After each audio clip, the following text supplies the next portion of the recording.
Assalamualaikum warahmatullahi wabarakatuh. Halo semua, kembali lagi di channel Raider Manhwa. Kali ini Mimin akan melanjutkan sebuah komik yang berjudul Kesatria Kegelapan yang sangat jenius. Dan apabila kalian masih bingung dengan alur ceritanya, kalian bisa cek deskripsi atau langsung saja menuju playlist yang ada di halaman channel ini untuk memulainya dari part 1. Tanpa basa-basi lebih jauh, mari kita masuk di part 27. Cerita dimulai. Dikisahkan bahwa pedang yang dimaksud oleh Garen adalah sebuah pedang yang diwariskan secara turun-temurun dari sang kepala keluarga Rainhaver pertama, dan pedang itu bernama Pedang Badai. Theo pun berkata, "Garen von Rainhaver, apakah kau sudah gila? Berani sekali kau menyebut kepala keluarga pertama dengan begitu mudahnya." Garen pun berkata, apakah menjadi kuat dan juga membangun kekuatan yang lebih besar itu adalah sesuatu yang penting? Tentu saja kalau itu adalah yang penting bagi seorang bangsawan. Mendengar ocehan Garen, Theo berkata, "Kau sama sekali tidak memahami inti dari perkataan itu." Namun Garen menampik ucapan ayahnya sembari mengatakan, ayah juga sama sekali tidak memahami akan hal itu. Bukankah ayah yang telah membiarkan wanita itu menjadi mati? Di sampingnya, Rothwell begitu gelisah. Ia bergumam, dasar sialan, tidak seharusnya bocah ini mengungkit akan hal itu di hadapan sang kepala keluarga.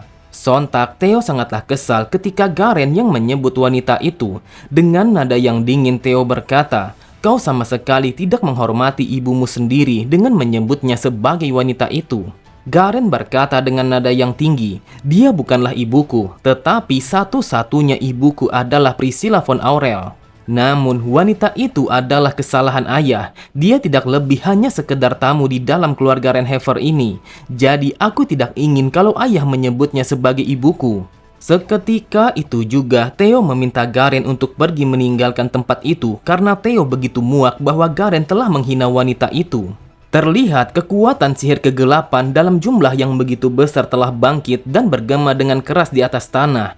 Lalu Theo berkata, "Pergilah sekarang juga, aku sama sekali tidak ingin memenggal kepala anakku sendiri."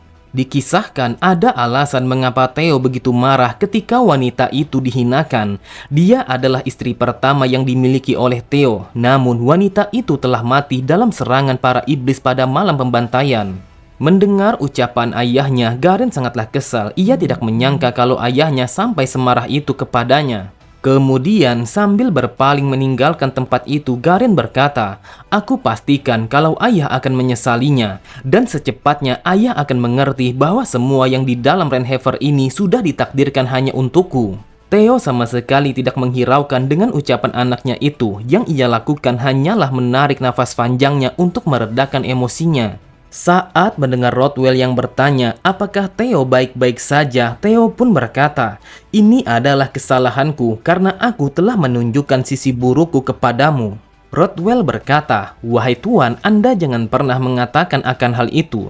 Saya adalah seseorang yang bersumpah setia selamanya kepada keluarga Rainhaver ini. Tetapi jika dunia tahu bahwa Tuan Muda Garen telah bekerja sama dengan iblis, maka saya begitu khawatir hal itu akan menjadi berbahaya kepada keluarga ini. Jadi sebaiknya Anda harus memilih pewaris baru." Mendengar perkataan Rothwell, Theo pun mencoba untuk berpikir apakah memang ia harus memilih pewaris baru dengan secepat itu. Kemudian Rothwell menyerahkan sebuah surat. Ia berkata, "Kita telah menerima kabar baik melalui surat ini. Di sana dituliskan bahwa Tuan Muda Knock telah mendapatkan peringkat terbaik di dalam ujian akademi." Sontak Theo begitu terkejut karena ia tidak menyangka bahwa anak bungsunya telah mendapatkan peringkat terbaik di dalam ujian akademi. Theo pun berkata, kalau tidak salah, bukankah kepala akademi yang baru itu adalah Noah von Trinity? Rothwell kembali berkata, dan di dalam surat ini mereka mengatakan bahwa 4 sage telah mengakui kemampuan dan juga bakat yang dimiliki oleh Tuan Muda. Setelah membacakan surat itu, Rothwell bergumam, "Mungkin pertumbuhannya masihlah lambat, tetapi jika yang aku lihat saat itu memanglah benar kalau Tuan Muda memiliki talenta yang sangat luar biasa, maka tidak bisa dipungkiri bahwa suatu hari nanti Tuan Muda Knock akan duduk pada posisi itu." Cerita berpindah lagi dan lagi. Las meminta kepada Knock agar ia mau menjadi murid pribadinya. Dengan bangganya Las mengatakan, "Aku akan memberikanmu banyak beasiswa, bahkan kau akan lulus secara gratis apabila kau menerima penawaranku." Knock pun berkata, "Aku tidak membutuhkan akan hal itu karena aku memiliki banyak uang. Apakah Anda tidak tahu kalau aku berasal dari keluarga Renhever?" Ketika mendengar Las yang mengatakan kalau keluarga Renhever adalah sebuah ketenaran, Knock pun berkata, "Apa gunanya ketenaran bagi seseorang sepertiku, dan itu hanyalah kemewahan yang tidak aku butuhkan." Namun, Las sama sekali tidak menyerah untuk meminta kepada Knock agar ia mau menerima penawaran itu.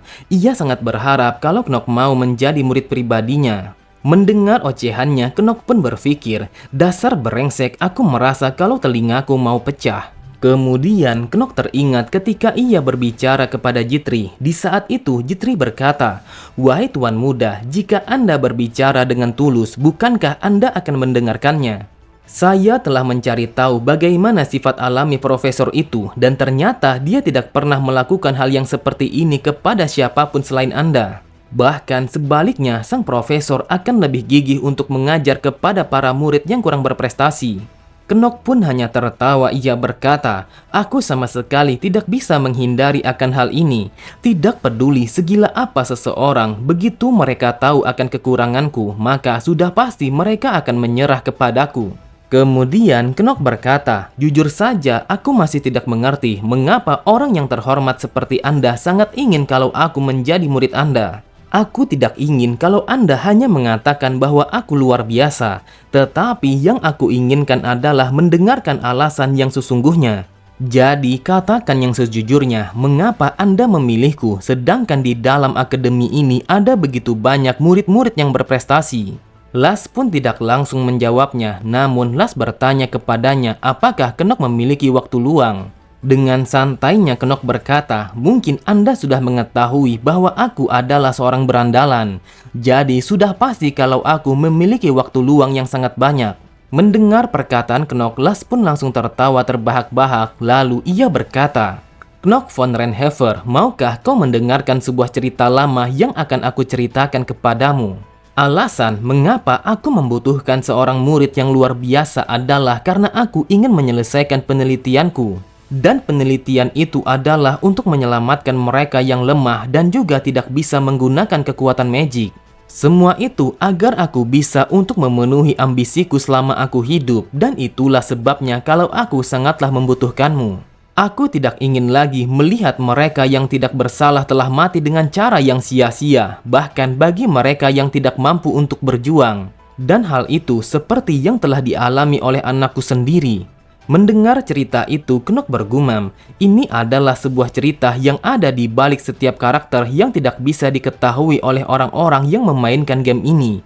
Seperti biasanya, berbagai macam peristiwa telah terjadi secara tiba-tiba. Las pun memulai menceritakan ketika ia masih muda. "Aku telah terlahir sebagai putra tertua dari keluarga bangsawan pemimpin Celestia. Aku masuk ke Akademi Elidian, lalu menjadi seorang profesor tanpa bakat luar biasa dan hanya berlandaskan sebuah pengetahuan tentang teori. Aku selalu mendapatkan nilai ujian praktek yang biasa saja, sampai-sampai murid yang lainnya telah menertawakanku, bahkan kebanyakan dari mereka telah mengabaikanku. Tidak peduli sebagus apa nilai ujian tulisku, namun tetap saja mereka semua mengabaikanku. Jadi aku selalu mengatasi kesedihanku ini dengan sebuah penelitian. Setelah berulang kali aku berusaha, pada akhirnya aku telah menjadi seorang profesor. Bahkan aku juga telah menikah dengan seorang wanita cantik yang mau menerimaku apa adanya. Namun tidak ada satu orang pun yang mau mengakui prestasiku ataupun diriku yang telah menjadi seorang profesor. Semua prestasi dan juga penelitianku telah diterbitkan dengan nama orang lain, lalu mereka semua mengabaikanku. Waktu pun terus berjalan dan kami telah dikaruniai seorang anak laki-laki yang begitu tampan. Lalu anak tunggal kami telah tumbuh dan masuk ke Akademi Elidian untuk menimba ilmu di dalam sana. Dia telah berhasil mengalahkan perlawanan orang-orang lokal dan lulus dari akademi. Dia bahkan dengan bangga mengatakan kepadaku bahwa dia akan membesarkan nama baikku dan juga keluargaku di depan semua orang. Anakku langsung bergabung dengan pasukan sang kaisar dan pergi menuju garis terdepan di dalam peperangan. Anakku berjanji untuk mengangkat namaku dan juga ia akan merebut kembali kehormatan yang dimiliki oleh keluarga Celestia. Akan tetapi, di medan perang itu anakku telah mati tidak lama setelah dimulainya peperangan. Dia terbunuh oleh sebuah anak panah yang telah dialiri dengan sedikit kekuatan magic. Dan sekarang apakah ini bisa menjelaskan kenapa aku selalu saja menulis beberapa artikel dan juga penelitian bagi mereka yang masih lemah? Mendengar cerita itu, Knock bergumam, ini adalah sebuah cerita yang sangat sederhana. Aku yakin mungkin saja ada begitu banyak cerita yang sama di dalam game ini. Tetapi kenapa punggung seorang profesor yang aku lihat di dalam monitor dan juga punggung profesor yang secara langsung sangatlah berbeda? Aku rasa aku bisa sedikit memahami bagaimana dalamnya rasa kesepiannya selama ini. Kemudian Knock berkata, "Wahai profesor, aku minta maaf. Tetapi setelah aku mendengarkan cerita ini, aku pun menjadi semakin yakin bahwa ada seseorang yang lebih cocok daripada aku. Yaitu seseorang yang lebih serius dan juga menghayati cerita Anda dengan lebih dalam. Aku pikir orang-orang seperti itu yang benar-benar Anda butuhkan di saat ini." Sambil berjalan meninggalkan ruangan itu, Knock kembali berkata, "Aku akan pergi sekarang juga dan kita akan bertemu lagi pada kelas berikutnya." Las pun tidak menjawabnya, namun ia melemparkan pandangannya kepada sebuah bingkai yang berada tepat di atas meja kerjanya yang tidak lain kalau itu adalah gambar anaknya. Lalu dengan lirihnya Las berkata, "Sudah aku duga ada kemiripan di antara keduanya." Cerita berpindah pada malam harinya. Knock telah kembali ke kastilnya. Namun Knock bergumam, "Setelah aku kembali, aku telah mendapatkan sebuah kabar yang begitu buruk yang bahkan membuat hatiku menjadi hancur." Dengan nada yang terkejut, Knock bertanya kepada Jitri siapa sebenarnya yang telah kembali. Jitri pun mengatakan bahwa Tuan Muda Garen telah kembali kepada keluarga Renhever. Dan atas perbuatannya, beberapa dari kesatria penjaga telah mati karena mereka telah mencoba untuk menahan Tuan Muda Garen agar tidak mengganggu sang kepala keluarga. Mendengar kabar itu, Knock berpikir, bersama dengan Pangeran Louis, dia adalah salah satu pembuat akhir yang buruk di dalam dunia Inner Lunatic. Akhirnya, mereka telah memulai pergerakan mereka. Garen von Renhever, dia sangat benci kepada Theo karena yang paling dicinta oleh Theo adalah ibu tirinya, yaitu ibu kandung Knock von Renhever. Aku tidak tahu apakah Garen telah memendam rasa benci kepada Knock, tetapi jika memang itu yang terjadi, maka Garen akan bisa membahayakan keselamatan Jitri. Dasar brengsek, kenapa Knock selalu saja mencari musuh kemanapun ia pergi, bahkan meskipun bajingan ini berada di akademi. Kemudian Knock bertanya kepada Jitri apakah Garen telah merencanakan sesuatu. Jitri pun tidak langsung menjawabnya, ia begitu ragu untuk mengatakannya karena ia begitu khawatir kalau Knock akan marah kepadanya. Lalu dengan lirihnya Jitri berkata, "Tuan Muda Garen telah memberikan saya sebuah penawaran untuk bekerja sebagai pelayannya." Sontak Knock sangatlah terkejut karena hal itu bisa saja membuat Jitri akan berpaling kepada kakak tertuanya. Jitri pun menceritakan bagaimana asal mula terjadinya pertemuannya bersama Tuan Muda Garen. Di saat itu, Garen yang berjalan dengan cara tergesa-gesa ketika ia baru saja kembali dari ruangan ayahnya. Awalnya, Garen sama sekali tidak peduli dengan para pelayan yang ia lewati karena yang ada di dalam pikirannya saat itu adalah bagaimana caranya mendapatkan pedang badai yang dimiliki oleh ayahnya itu. Namun tiba-tiba saja ia langsung menghentikan langkah kakinya ketika ia melihat Jitri yang berjalan bersama Rona. Sambil memperhatikan wajah Jitri, Garen berkata, "Ada apa dengan pelayan itu? Dia terlihat sangatlah luar biasa."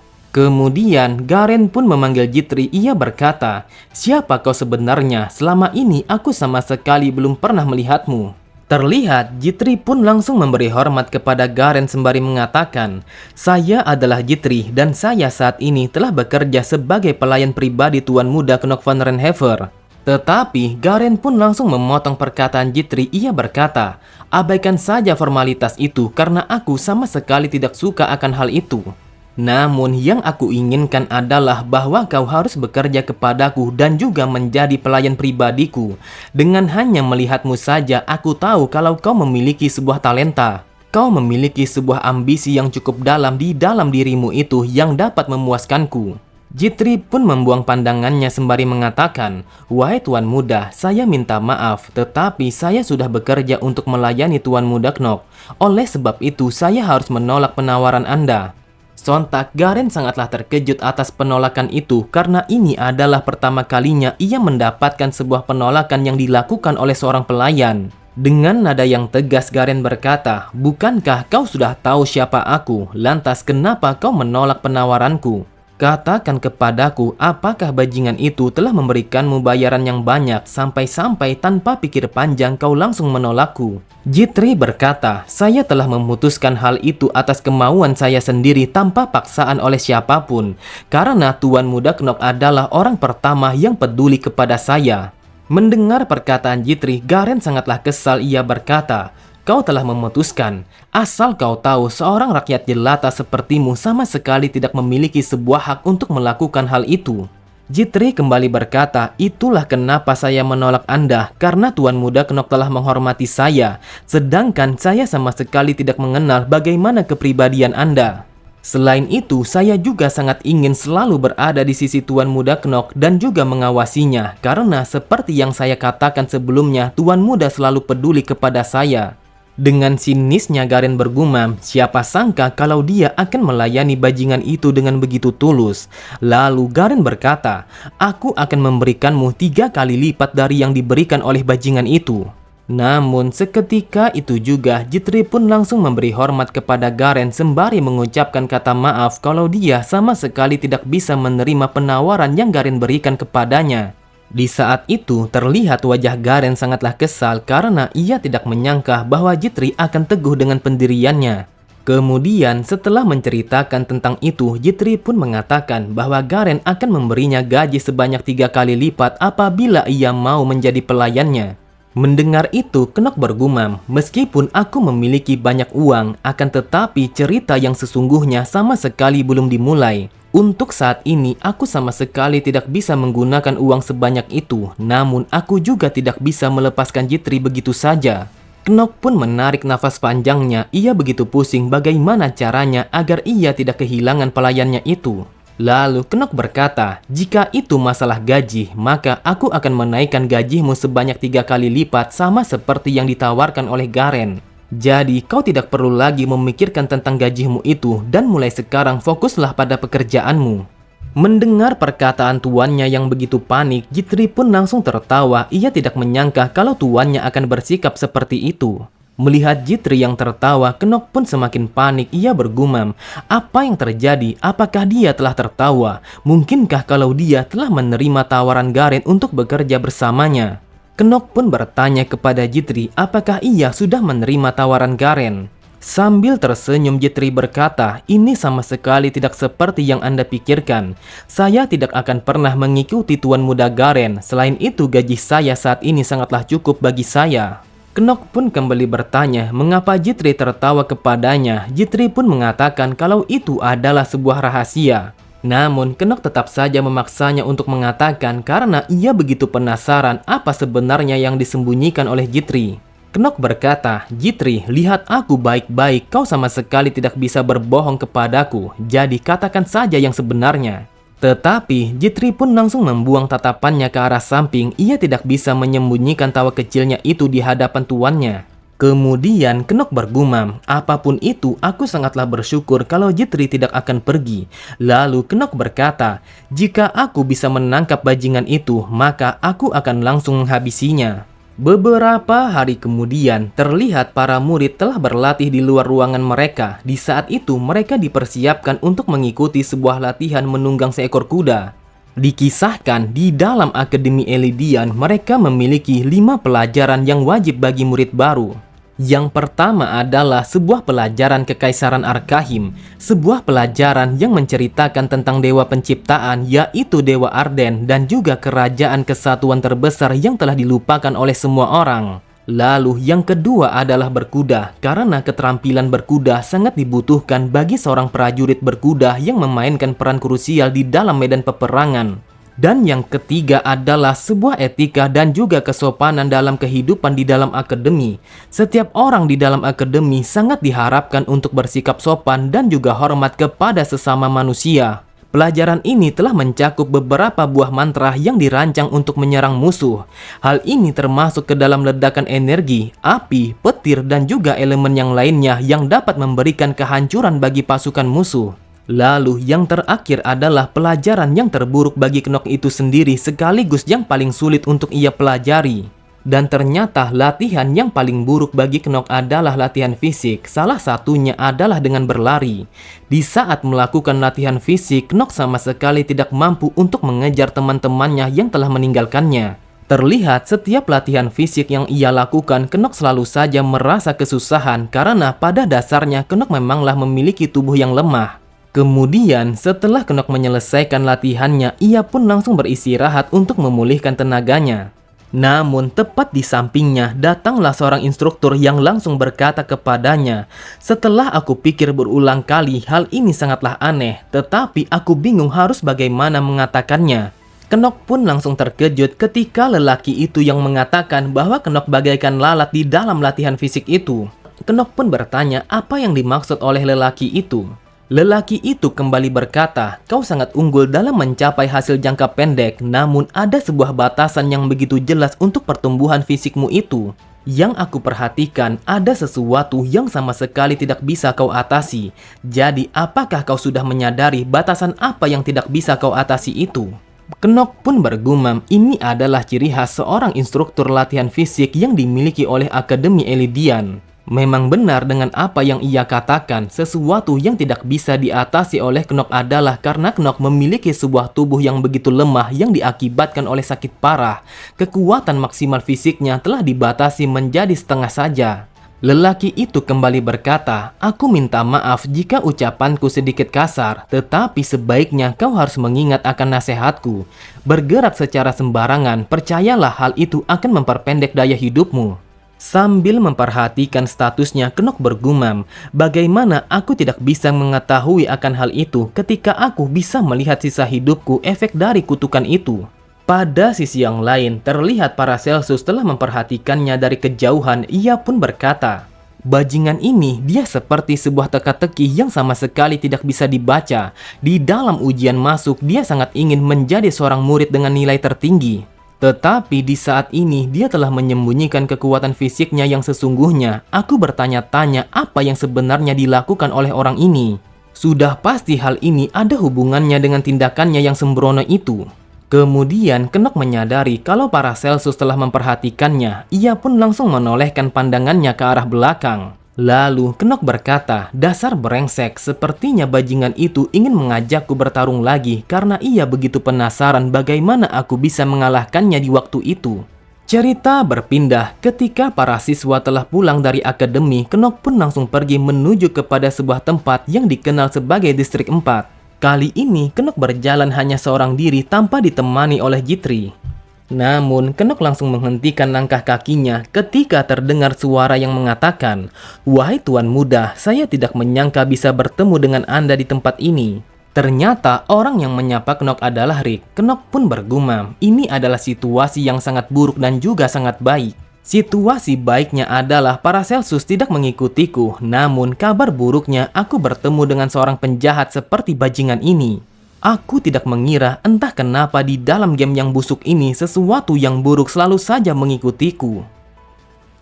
Oke semua, cukup sampai di sini dulu pembahasan alur cerita kita. Sampai jumpa di video selanjutnya. Wassalamualaikum warahmatullahi wabarakatuh.